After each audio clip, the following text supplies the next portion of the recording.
All right then, folks. Let's call this meeting open. We're ready, are we? Are we ready? Yes? Well, yes. Yes, Mr. Mayor?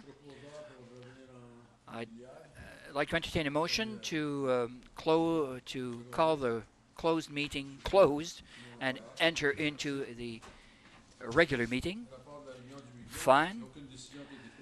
Uh, by the way, in the closed meeting we were involved in, there were no decisions that were taken. Would you at least identify the subjects that you discussed? Yes, there were six meetings, should I say. A hiring of non-unionized employee agreement, hiring of a director of protective services, human resources, employer request, human resources, update on ongoing matter. And the last matter that we discussed was an item dealing with property. An immovable asset, if you wish. Any announcements? All right. Question period. If anyone has a question of town council. Now, please step up to the mic and give us your name and your address and tell us, give us your question. Good evening. My name is Daniel Charbonneau, and I live at 3537 La Belle Road. Now, we're before town council here tonight to talk about the last meeting that we had with you on the 17th of April 2016.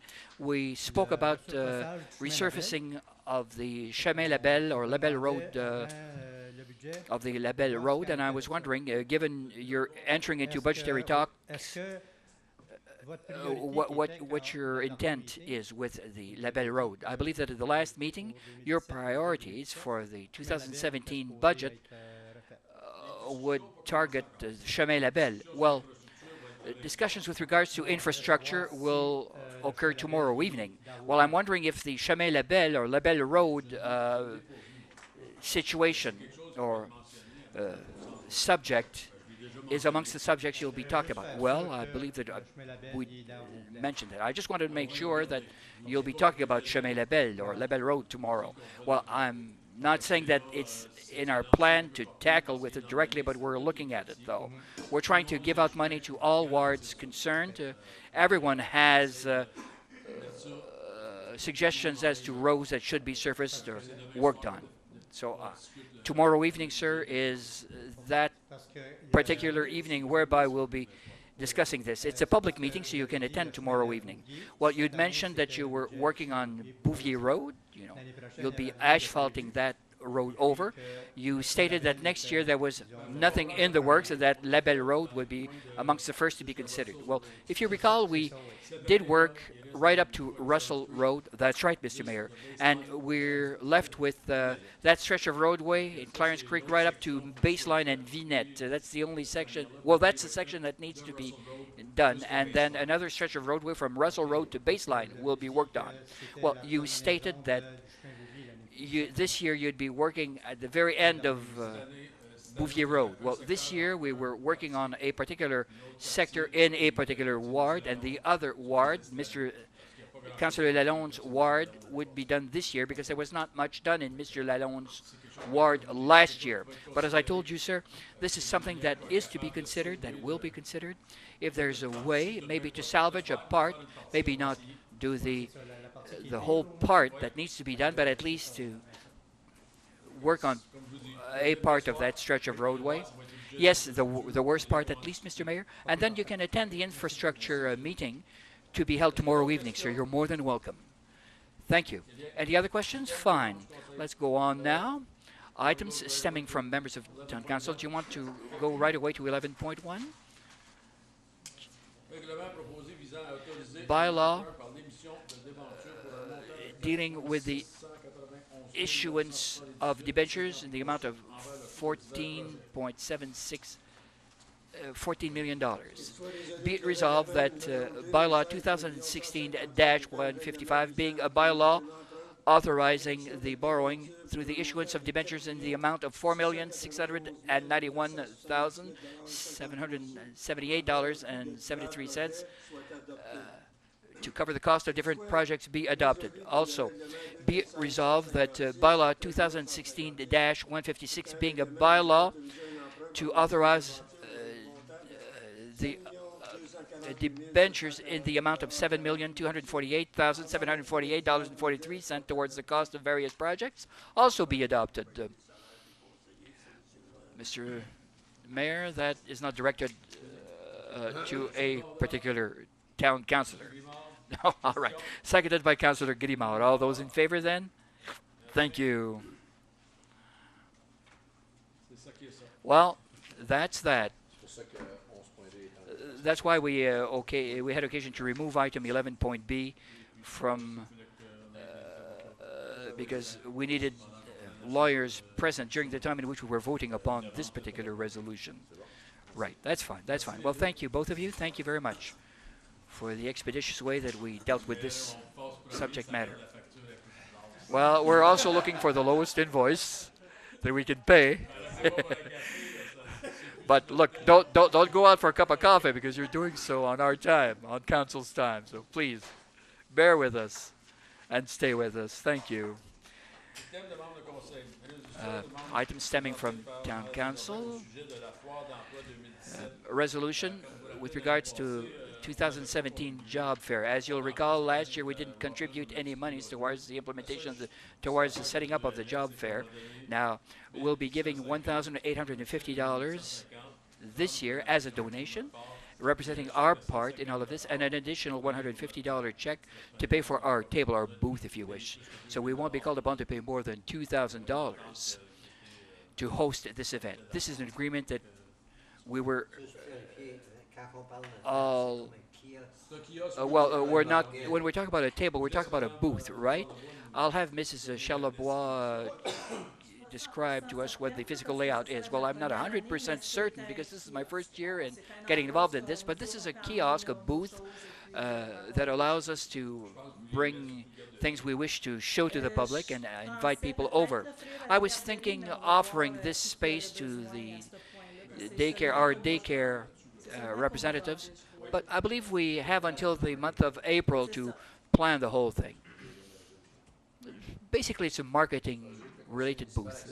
I move that Town Council accepts to contribute an amount of $2,000 taken from the contingency fund to fund our participation in the Job Fair 2017 edition that we're going to host within Prescott Russell. Seconded by Councillor Lalonde. All those in favor? Carried. Item 9.2, request for financing.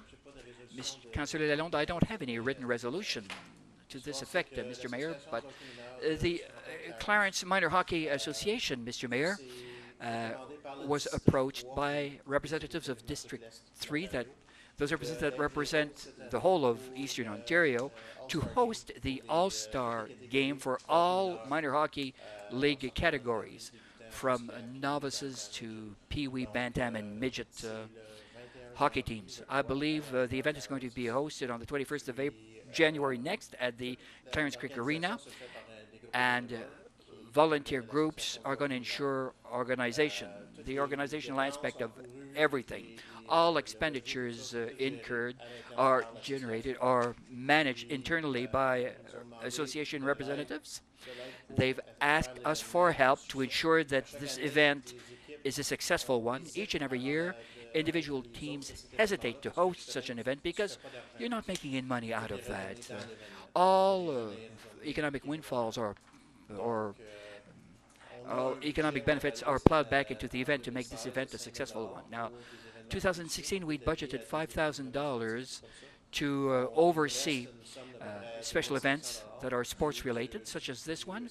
We have an amount of money left over from the $5,000. We have no other events in the works from this time on until the end of December, and I'm wondering then if Town Council is ready to offer the 10 hours necessary to ensure the success of this event, 10 hours worth of ice rink rental time at $200 per hour. This is the price we'd be charging back normally. So a contribution basically of $2,000 to ensure the success of this event. We're representing all of the District 3 minor league hockey youth that will be participating. Seconded by Councillor Lalonde.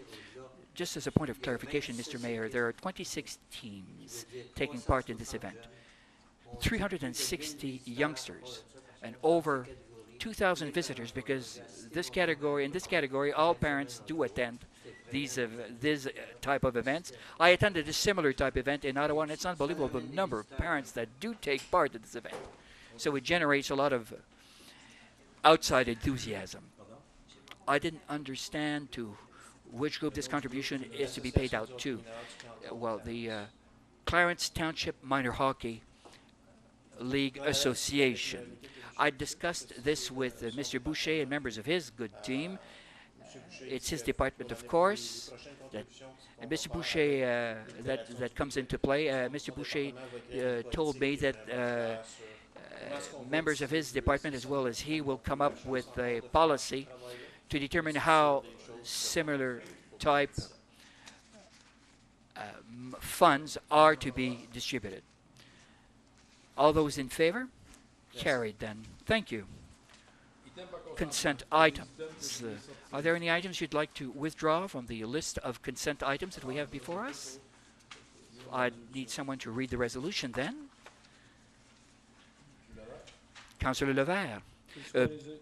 Do I read all of those? Yes. Be it resolved, Mr. Mayor, that the following items identified under consent items appearing on our agenda for the regular meeting of Town Council for November 21st be adopted.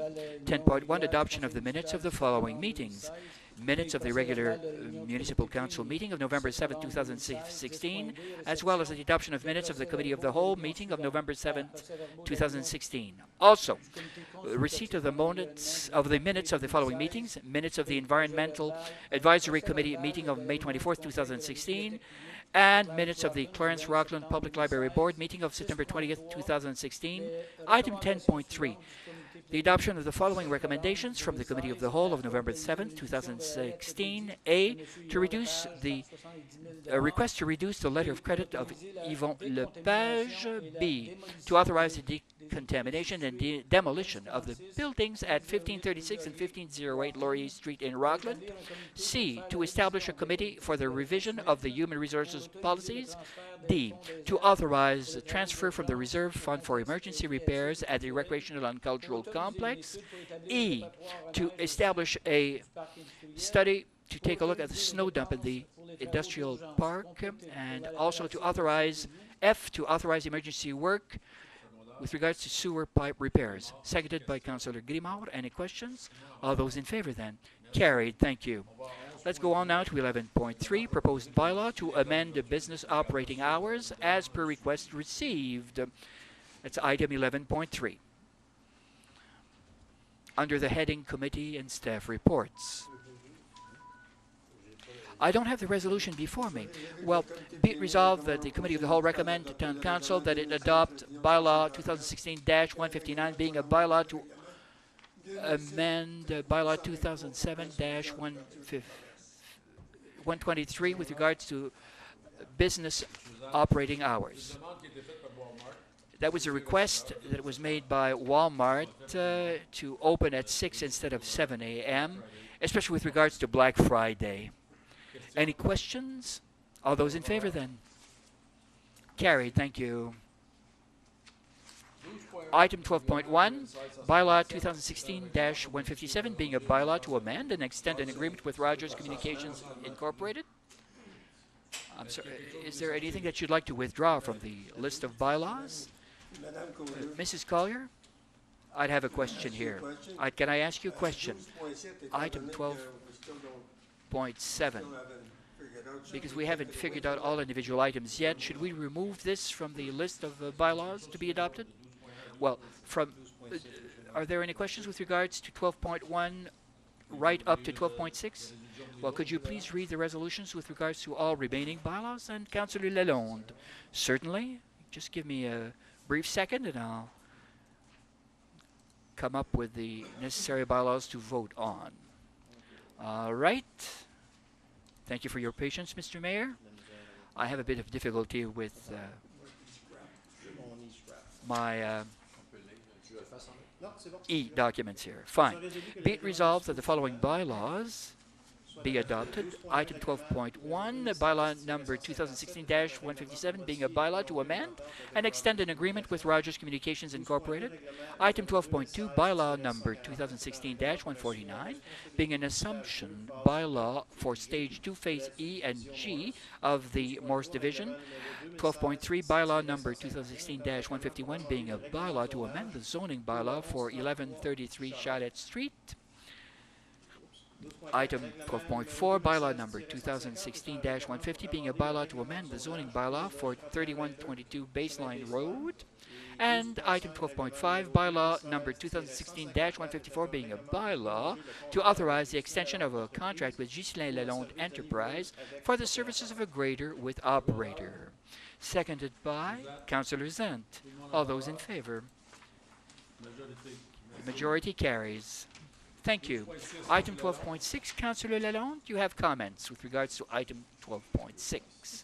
12.6, yes. Let me just find my notes. Yes, be it resolved that bylaw 2016-139, being a bylaw to regulate the setting of fires in open air, be adopted. Seconded by Councillor Zant. Any questions? Councillor Lalonde? Well, I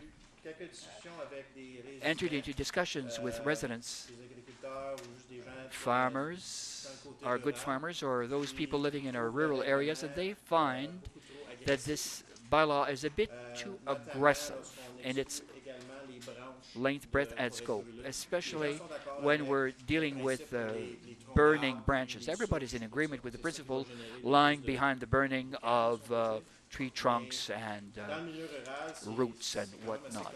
This would generate a lot more smoke than should be expected.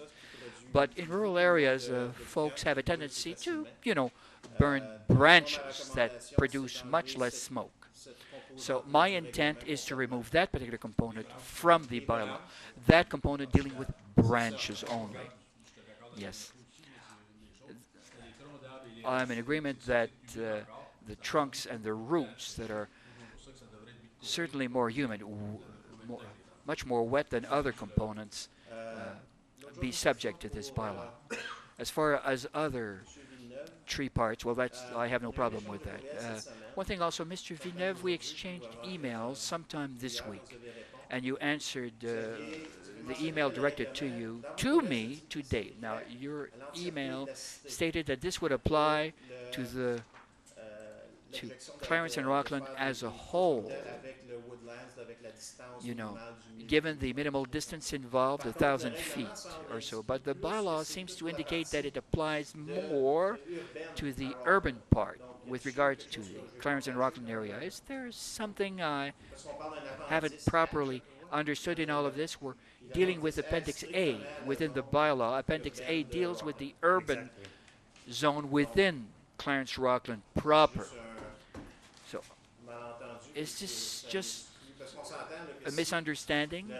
Because if this bylaw is applied the same way in rural areas as in the urban area, unless you have a 25-acre property with no wooded areas surrounding you and an asphalt entrance where you won't be able to burn anything within your property. Well, as I stated today, this part of the bylaw has not been modified as opposed to the previous bylaws. So the 300 meters from wooded areas remains the same, that particular contingency, and it applies to the entire Clarence and Rockland urban and rural area. Now, the only thing that has been modified within this section is the woodlands, the definition we give to woodlands, the definition that didn't refer to the proper act beforehand. So we applied it to the Forestry Act that delineates the dimension of woodlands. So the first thing that is to be determined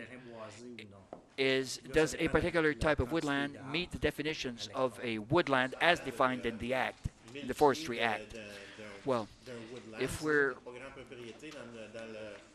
burning something open air 1,000 feet from a woodland, wooded area, there aren't all that many properties that correspond to that in an urban, in a rural area, except for our good mayor's property. There aren't all that many individuals that have property situated about 1,000 feet from any wooded areas. I'm sure this wasn't contained in previous bylaws. Otherwise, if we would have applied it, no one would have been allowed to set set fire in an open air environment. Well, during the winter time, of course, this section does not apply because of the minimal risks involved. And the individual that asks for a permit also has the opportunity to ask for a special permit to be granted to him or her. We consider this on a case-by-case basis, determining risks, starting a fire closer than 300 meters as stipulated by law. I understand the principle underlying this, but we're generating a lot of bureaucracy. For this for men or women that wish to, light an open air fire, to roast marshmallows. Yeah, but there's also this guy that takes on a couple of beers, and then this fire becomes a huge fire.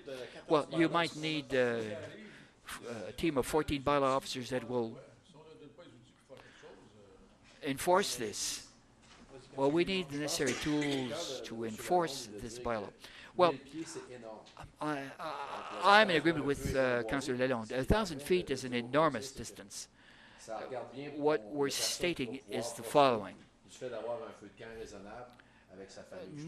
No one shall be prevented from lighting an open-air campfire. That's reasonable. That is of a reasonable size. Now, when we're talking about 1,000 meters from wooded area, it's difficult to apply because when we're talking about 300 meters, you need a long measuring tape to determine the exact length of separating distance. If we were to say, let's say, you're 295 meters, you can't light a fire, here's your ticket. Well, nothing prevents a neighbor that falls prey to smoke stemming from an open-air fire complains. Nothing prevents this neighbor from complaining. If the campfire is too considerable and emanating too much smoke. Sir, Mr. Villeneuve? Well, our mandate, Mr. Mayor, was to exclude. Basically, our original intent was to exclude the burning of tree trunks and roots. Well, I find that the intent of the bylaw is quite excessive. We can table this matter and forward your suggestions to Mr. Villeneuve. Well, we might adopt the bylaw, save and except for that particular provision, or just set it aside completely. Just shelve it completely.